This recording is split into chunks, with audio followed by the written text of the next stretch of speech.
네, 여러분, 네, 계속해서 하겠습니다. 네, 죄송합니다. 갑자기 네, 죄송합니다. 여기 마이크도 안 탔네요. 갑자기 네, 개인적인 사정 때문에 하다가 끊었는데요, 여러분, 네, 계속해서 하도록 하겠습니다, 여러분. 자, 약식 명령은 자 그런 거고요. 자, 그리고 다섯 번째로 직위해지 사유가 자 고위공무원단에 속하는 일반직 공무원으로서 그렇죠. 고위공무원단에 속하는 일반직 공무원. 자, 고위공무원단은 거의 한 4급 이상이죠. 4급 이상. 자, 고위공무원단에 속하는 자, 일반직 공무원. 그렇죠. 저 위에 보면 자 국가공무원 중에 경력직 공무원의 분류 중에 그다음에 일반직 공무원이 있죠, 여러분.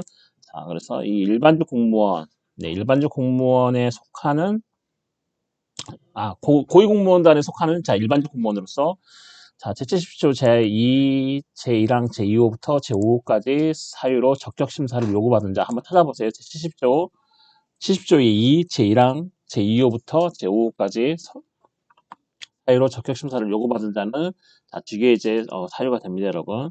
자 그리고 제2항에서는 뭐죠? 제1항에 따라 주기를 부여하지 아니한 경우에 그 사유가 소멸되면 그쵸? 제1항. 자, 위에서 방금 우리가 봤던 자, 이러한 사항으로 직위를 부여하지 않은 경우에 그 사유가 소멸되면, 자, 이러한 사유죠. 저 1항에서 봤던 그런 사유들이죠. 이런 사유가 소멸되면 임용권자는 지체 없이 뭘 부여해요? 당연히 직위를 부여하겠죠. 그렇죠? 직위제 사유가 없어졌으니까 당연히 임용권자가 지체 없이 직위를 당연히 부여를 해야겠죠, 여러분. 임용권자는 제1항 제2호에 따라서 직위해둔 자에게 3개월의 범위에서 대기를 명한다. 그쵸? 3개월 대기. 만약 직위를 해제했다 하면, 자, 대기 발령이라고 얘기하죠. 자, 대기 발령 3개월인 거죠, 여러분. 네. 사항은 임용권자 또는 임용 제청권자는 사망에 따라서 대기 명령을 받은 자에게 능력 회복이나 근무 성적의 향상을 위한 교육 훈련 또는 특별한 연구과제 부여 등 필요한 조치를 하여야 한다. 그쵸?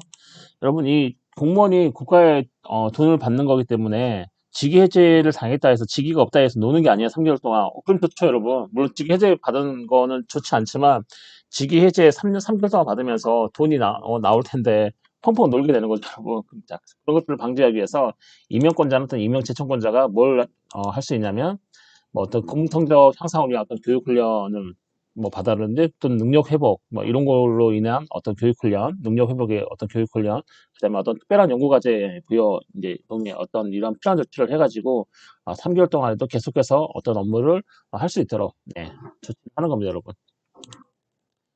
그리고 공무원에 대한 제1항, 제2호와 제3호 또는 제4호의 직위 해제 사유가 경합하면 제3호 또는 제4호의 직위 해제 처분을 해야 된다. 그렇죠?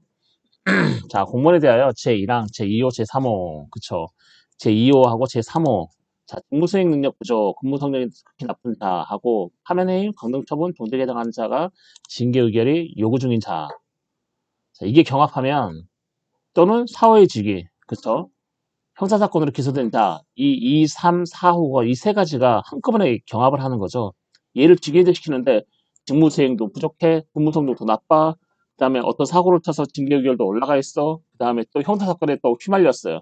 이 세 가지가 한꺼번에 겹치면 어떤 걸 두냐면 제4호를 가장 뭐죠? 우선시를 해야 되겠죠. 그렇죠? 이 사유가 경합하면 제3호 또는 제4호의 직위해제 처분을 해야 한다. 그렇죠?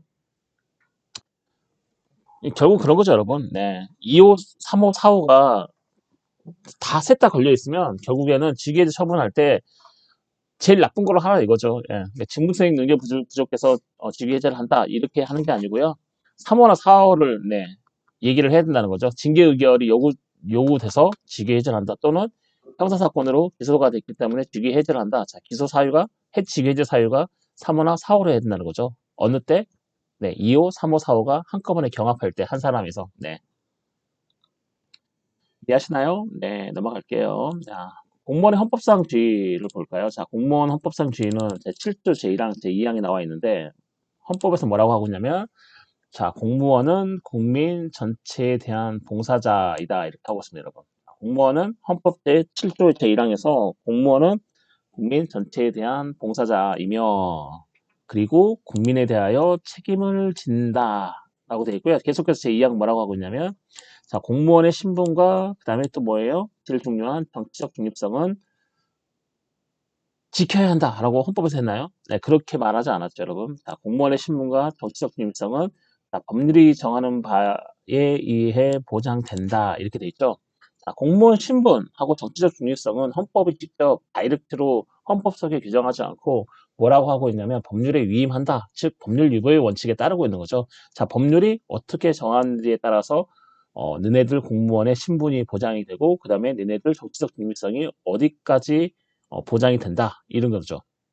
어디까지 뭘 할 수 있다. 이것을 어디다 위임을 하고 있냐면, 자, 법률에다가 헌법이 위임을 하고 있기 때문에, 자, 이 조항은 뭐예요? 법률이 정하는 바에, 자, 이런 얘기가 들어오면 법률 유보의 원칙이라고 그랬죠. 법률이 정하는 바에 의하여 또는 법률에 의하여 또는 법률로 정한다. 이럴 때는 전부 다 법률 유보의 원칙이고, 자, 이럴 때 헌법이 직접 헌법에 규정하지 않고 어디에 위임을 하고 있냐면, 자, 법률에. 그래서 공무원의 신분과 정치적 중립성, 자, 이런 부분들은 헌법이 직접적으로 규정을 하고 있다. 이렇게 얘기하면 당연히 틀리죠, 여러분. 그렇죠? 헌법이 법률에 위임하고 있다. 자, 이렇게 하면 맞는 거죠, 여러분. 자, 그래서 이 공무원의 신분과 정치적 중립성은 자, 법률이 정하는 바에 의해 보장된다. 자, 우리나라 헌법 제7조 2항 이렇게 되어 있죠. 자, 그러면 과연 이 국민 전체에 대한 봉사자라는 의미가 뭐냐? 자, 헌법에서 말하는, 즉 헌법 제7조 1항에서 말하는 이 국민 전체에 대한 봉사자 할 때 이 공무원은 자, 어떤 개념이냐면 최광의 공무원입니다. 자, 모든 공무원을 다 포함해서 얘기를 하는 겁니다, 여러분. 제7조 1항에 나와 있는 자, 공무원은 국민 전체에 대한 봉사자이다라고 할 때 이 공무원의 개념은 뭐냐면 최광의 공무원입니다. 네, 최광의.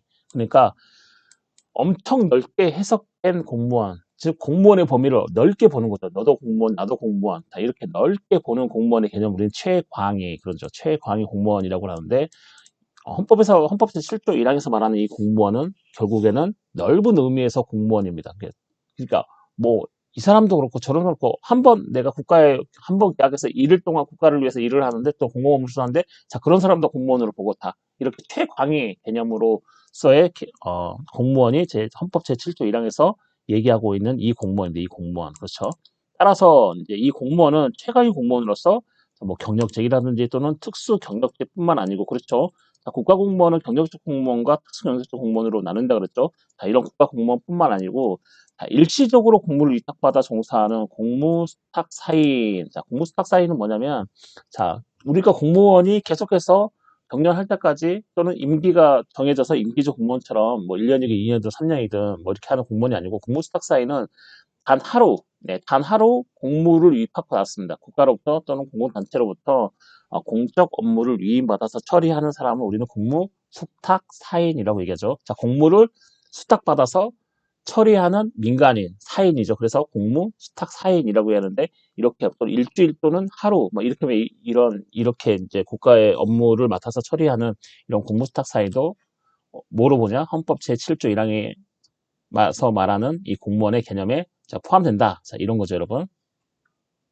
자, 그리고 공무원은 국민의 일부나, 그쵸? 국민의 일부나 특정 정당, 그쵸? 지역 등의 부분 이익을 위한 봉사자이어서는 안 된다.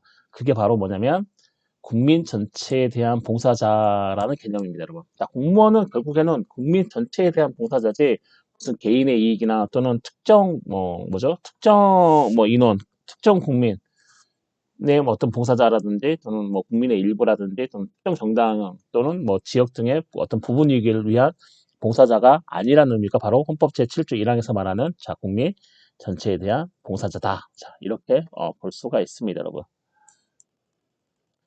그리고 뭐죠? 네, 자 7조 1항에 계속해서 후단에 보시면 헌법 제7조 1항 후단에 보면 공무원은 국민에 대하여 책임을 진다 이렇게 됐죠. 국민에 대하여 책임을 진다 이렇게 되어 있죠, 여러분.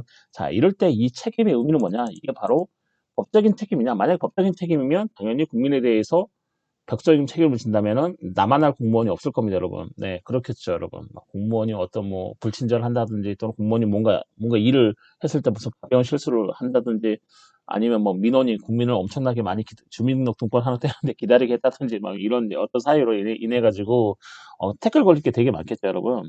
자, 그래서 이 헌법에서 말하는 제7조 제1항 후단에서 말하는 자, 국민에 대하여 책임을 진다. 공무원이 국민에 대해서 책임을 지긴 해요, 여러분. 하지만 이 책임은 결론부터 말하면 법적인 책임이 아니고 어떤 책임이에요? 네, 정치적 또는 도덕적 책임만 지는 거죠, 여러분. 음. 즉 뭐냐면 국민에 대하여 책임을 진다라고 할 때는 자, 이 책임의 의미에 관하여는 자, 국민이 뭐 공무원을 소환하거나 그런 거죠. 공무원 소환권이 뭐예요? 공무원으로 근무를 하고 있는 애가 불량하다. 그래서 소환하는 거죠. 네.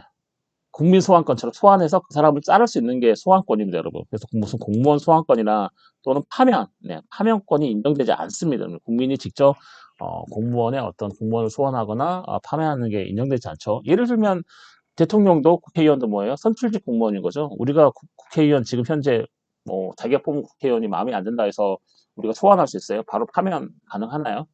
안 되죠, 여러분. 네, 국민 소환이 아직 우리나라에는 없죠, 여러분. 아직 우리나라 헌법상에 국민 소환 제도가 없습니다.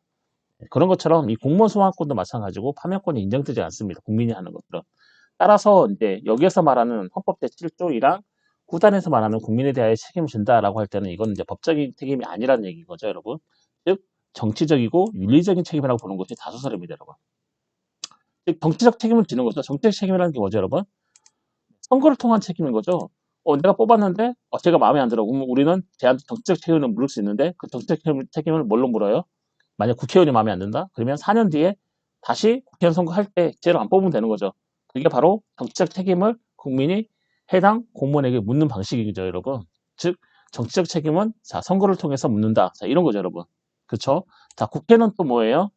해임 건의하죠, 여러분. 장관이 마음에 안 들면 대통령에게 해임 시켜주세요. 제 마음에 안 드는데 해임해라. 대통령이 요구할 수 있죠, 여러분.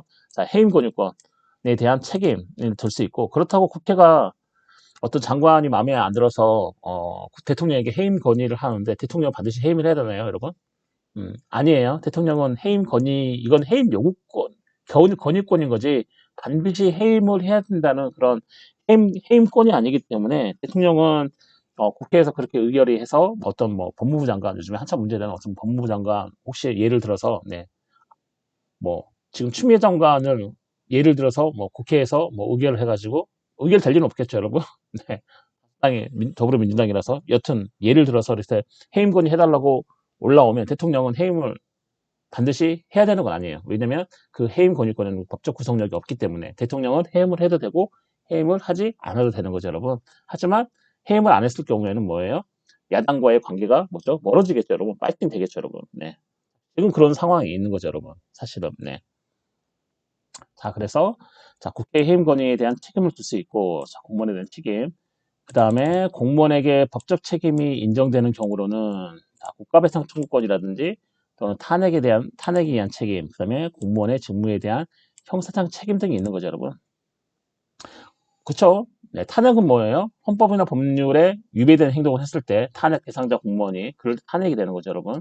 그리고 공무원의 직무상, 공무가 자기 직무를 남용한다든지 직무를 이용해서 어떤 형사처벌을 받을 만한 형사적 책임을 졌다든지 이럴 때는 형사적 책임을 물을 수 있고, 그다음에 어떤 공무원이 자 실수를 해서 그 실수가 되게 컸을 때 어떤 국민에게 피해가 왔을 때 국민은 국가를 상대로 국가배상 청구권을 행사할 수 있는데 이때 국가가 배상을 먼저 해주고 그다음에 그 배상한 금액만큼 그 뭐죠? 과오를 저지른 공무원에게 구상권을 청구할 수 있습니다. 구상권. 내가 쓴 만큼 네가 돈 내. 일단 내가 먼저 돈을 내줄게.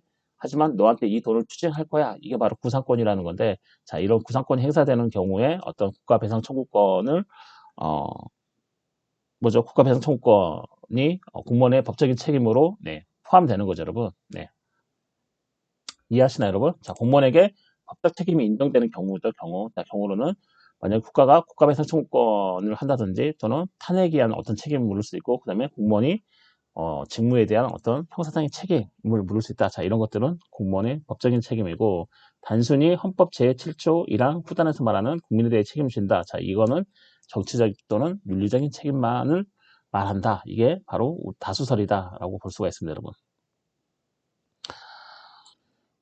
그리고 네 번째로 직업 공무원 제도를 볼까요? 자, 개념 먼저 보면 자, 앞서서는 세 번째로 공무원 제도를 봤고요. 그 다음 네 번째로는 직업 공무원인 거죠. 자, 개념은 이렇습니다. 직업 공무원 제도란 자, 일관성 있는 공무 수행의 독자성을 유지하고 일관성 있는 공무 수행, 일관성 있게 일을 할 수 있고 그 다음에 어떤 그런 독자성을 유지하고 그 다음에 우리 정권이 교체되는 거죠, 여러분. 5년마다 정권이 교체되죠. 그 다음에 뭐 국회가 4년마다 또 뽑히기 때문에 또 거의 정권 교체의 효과를 보는 거죠. 자, 이런 정권 교체가 되기 때문에 이 정권 교체에 따른 국가 작용의 중단과 혼란을 예방하기 위하여 그렇죠.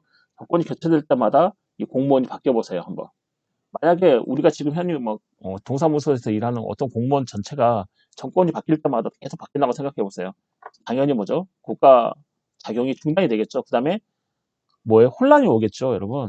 사람이 갑자기 바뀌면 당연히 업무에 혼선이 올 수 있겠죠, 여러분. 그렇기 때문에 이 정권 교체에 따른 어떤 국가 작용의 중단이라든지 또는 혼란을 예방하기 위해서 자, 공무원의 신분이 보장되는 그렇죠. 공무원의 신분이 보장되는 자, 공적 구조에 관한 제도를 말한다. 그렇죠.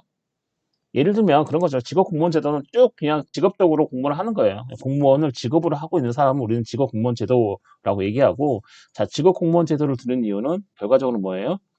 어떤 사람이 30년간 어떤 직에 있었어요. 그러면 당연히 전문성이 생기겠죠. 그렇죠? 공무성의 어떤 독자성도 이제 유지가 되고, 그 다음에 정권이 교체돼도 공무원의 신분이 보장되어 있기 때문에 딸리지가 않죠, 여러분.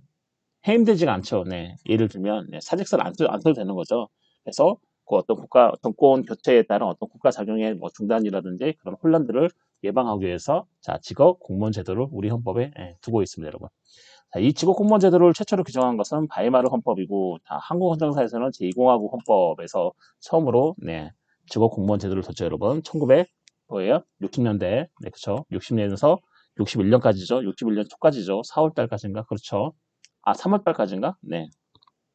자, 채 1년 정도 되는 기간에 자, 이 20하고 헌법 때 우리는 이 직업 공무원 제도를 우리 헌법에 도입을 했습니다, 여러분.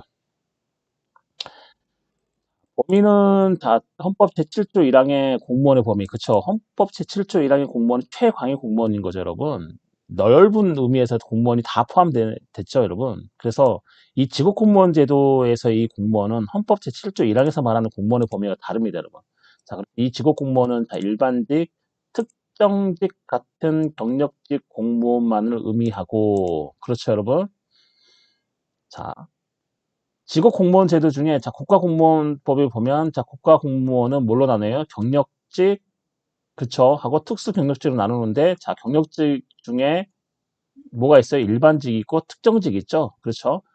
그런 공무원만을 우리는 아 직업 공무원 제도에 속하는구나라고 알 수 있고 그다음에 정치적 공무원하고 그다음에 임시적 공무원 그냥 경력적 공무원 중 자 1급 공무원은 포함되지 않는다. 그렇죠? 정치적 공무원이라든지 임시적 공무원, 경력직 공무원도 뭐예요? 직업 공무원 제도에 포함되지만, 자, 이러한 공무원 중에, 자, 1급 공무원, 그렇죠? 장관급이죠. 1급이면, 그렇죠. 자, 이 1급 공무원은, 자, 포함되지 않는 거죠, 여러분. 혹시 아세요, 여러분? 자, 1급을 우리는 다른 말로 뭐라 그래요? 장관급, 이렇게 얘기하죠. 2급은, 자, 1급을 우리가 관리관, 이렇게 부르죠. 또 다른 말로. 그렇죠? 2급을 또 뭐라고 부르죠? 2급, 이사관, 이렇게 부르고, 3급을 부이사관, 4급을 서기관, 5급을 서기관, 5급은 사무관, 6급은 계장, 그쵸? 7급이 뭐죠? 7급이 뭐죠? 잠깐 생각이 안 나네요. 7급. 6급이 계장이고, 7급이 생각 안 나요. 7급 한번 찾아보세요, 여러분. 자, 8급이 서기고, 9급이 서기보죠, 여러분. 1급이 뭐였죠? 기억이 안 나는데, 여러분, 갑자기. 한번 찾아보세요, 여러분. 제가 갑자기 기억이 안 나네요, 네. 자, 원론으로 들어와서, 자, 다만, 자, 특수 경력직 공무원. 그쵸? 자, 국가 공무원은 경력직 공무원과 특수 경력직 공무원을 나누는데, 직업 공무원 제도에 속하는 공무원은 주로 경력직 공무원인 거죠. 경력직 공무원 속하고, 다만, 이 특수 경력직 공무원의 정무직 공무원. 그렇죠. 정무직 공무원이 뭐죠, 여러분? 선거로 취임하거나 또는 그 임용에, 그러네요. 임용에, 네. 뭐, 친절히 알려주네요. 네. 주사랍니다, 주사. 6급이 주사고, 그쵸? 6급이 주사고, 7급이 주사보죠. 네. 7급이 주사보고, 8급이 서기, 그 다음에 9급이 서기봅니다, 여러분. 이제 생각이 났어요. 누가 알려줘가지고. 네. 네. 다시 돌아와서 죄송해요. 다시 돌아와서.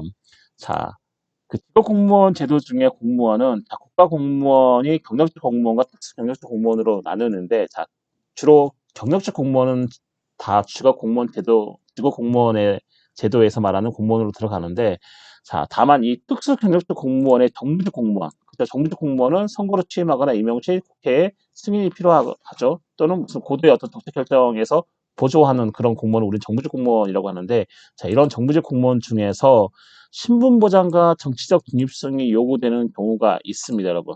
뭐 대법원장이라든지 헌법재판소장, 대법관 또는 감사원장, 감사위원들은 자, 뭐죠? 네. 신분 보장이나 정치적 중립성이 요구되는 경우가 있는 거죠, 여러분. 네. 이해하시나요, 여러분?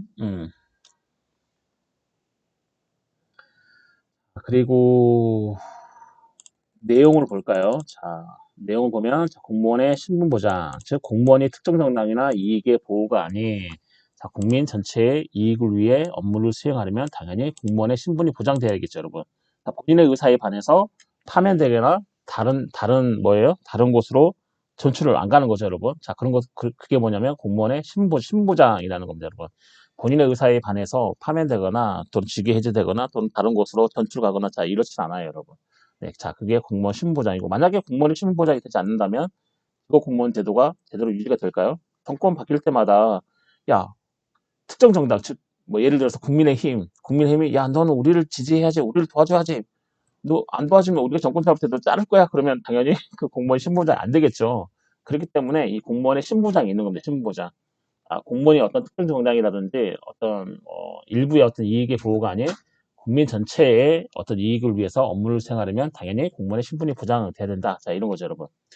68조에 보면 국가공무원법 68조에 보면 의사에 관한 신분 조치, 뭐 공무원은 형의 선고 또는 징계 처분, 그다음에 이 법에서 정하는 사유에 따르지 아니하고는 본인의 의사에 반하여 휴직, 뭐예요? 강임 또는 면직을 당하지 아니한다. 자, 이게 바로 국가공무원법 제68조에 있는 자, 의사에 관한 신분조치, 즉 신분보장을 규정을 하고 있습니다, 여러분. 다만 이제 1급 공무원과 제23조에 따라 배정된 직무 등급이 가장 높은 등급의 직위에 임용된 고위 공무원단에 속하는 공무원은 그러지 아니하다. 이런 거죠, 여러분. 음. 뭐예요? 신분보장 없다는 거죠, 여러분. 그쵸? 자, 1급 공무원은 신분보장이 없다는 거예요. 그런 거 따위 없다는 거죠, 여러분. 네. 다만 이제 공무원이 직업공무원 제도로서 공무원의 어떤 그 신분 보장이 되고 있는데, 다만 어떤 이제 정부 조직이 뭐 새롭게 생기거나 또는 뭐 폐지가 되거나 또는 예산이 감소했어요. 그럴 경우에는 어떤 폐직도 되고 또는 이제 과원이 되었을 때는 이제 직권 이제 면직이 가능하죠. 임명권자가 직권으로 면직을 합니다. 네. 직권 면직이 가능하면 자, 공무원의 그런 정년 제도, 그다음에 특정 직종의 계급 정년 제도는 헌법에서 말하는 뭐예요? 네. 신분보장. 헌법에서 말하는 예. 이 신분보장에 어긋나지 않다. 위반되지 않는다는 거죠, 여러분. 할 수 없다는 거죠. 정부 조직이 어떤 개폐가 되거나 또는 예산이 감소하거나 또는 어떤 뭐 그런 걸로 인해서 어떤 폐직이 되거나 또는 과원이 돼가지고 이랬을 때는 임명권자가 이제 면직 처리도 하고 막 이럴 수 있게 할 수도 있는 것도 가능하고 자 이런 것들이 당연히 신분보장에 반하지 않고요. 그다음에 공무원의 어떤 청년, 그렇죠? 뭐 헌법재판소 재판관은 하고 대법관은 70세죠. 근데 일반 판사는 몇 세까지야? 65세까지. 니네들은 왜 70세, 우리 65세까지야? 이렇게 따질 수도 있겠죠. 하지만 뭐예요? 네, 그런 정년 제도를 두는 게 당연히 어디에 반하지 않아요? 네, 신분보장에 반하지 않는 거죠, 여러분. 음. 자, 그리고 정치적 중립성. 공무원은 정당 기타 정치단체 결성에 관여하거나 이에 가입할 수 없지요. 그렇죠, 여러분? 네, 공무원은 정치적 중립성 지켜야 되는 거죠, 여러분. 그거 당연하죠. 여러분 옛날부터 많이 들어보셨을 거예요. 네. 자, 가입할 수 없으며 선거에 있어서도 뭐예요? 특정 정당이라든지 또는 특정인을 지지하거나 반대하기 위한 행위를 하여서는 안 된다. 이게 바로 국가공무원법 제65조에 나와 있고, 자, 밑에 보시면, 그렇죠. 자, 공무원은 정당이나 그 밖의 정치단체 결성에 관여하거나 이에 가입할 수 없다. 그렇죠. 그리고 제2항은 계속해서 뭐라고 그랬냐면, 자, 특정 정당이라든지 특정인을 지지하거나 반대하기 위한 다음의 행위를 하여서는 안 된다. 그래서 그 다음의 행위가, 투표해라. 또는 하지 아니하도록 권유 운동을 하는 것도 뭐예요?